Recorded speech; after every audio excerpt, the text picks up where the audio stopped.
Good morning. Optimism. It's an important kind of fairy dust for the economic gears of global markets. And you believe optimism is going to be improving going into 2020, but not necessarily the actual data. Explain. A lot of the negatives which have hit financial markets and economies in the past 12 to 18 months have dissipated. Central banks have cut rates pretty sharply across the world, including the United States in 2019, and that's all good. Has a nice tailwind in 2019.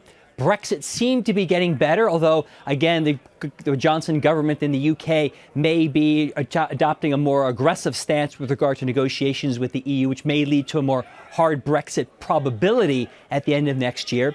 And then, of course, we've got the trade situation, which has gotten a lot better relative to where it was in September. So the optimism in that sense for 2020 is quite positive and quite reasonable. However, asset prices have done quite well in the fourth quarter of 2019. With high yield doing well, equities doing well, yet some underlying business confidence indexes like the ISM survey and others around the world have not improved nearly as much as you might have expected, considering the improvement in asset prices. You know, Michael, everything you said is true. I like to try to find the most basic way to get my arms wrapped around an issue. And for this issue, I chose the following chart. This is a chart of 5 to 6 weeks in the Dow Jones Industrial Average, and right in the middle of it was the November 2016 election. And there was no major economic news, but yet in a very short time, we went from 18,000 to 20,000, and we have never looked back.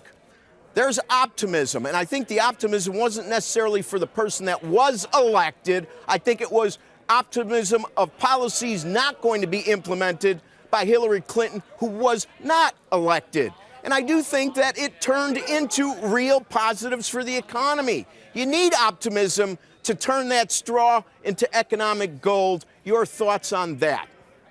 I think you're exactly right. With the weak link in the U.S. and global economy the past couple of years has been the lack of business confidence. Consumers and households have done their bit. They've spent money, haven't borrowed a lot, but they've spent money. But corporate CEOs and CFOs have been unwilling to commit corporate cash flow to reinvestment into their businesses and grow the underlying capabilities of the economy. So business investment has been very weak. And that's what we really need to turn around if we're going to get out of this low 2% kind of growth trajectory for the U.S. economy. That looks increasingly possible, but I would argue we're not quite, well, I'm not convinced yet that for sure it's going to happen.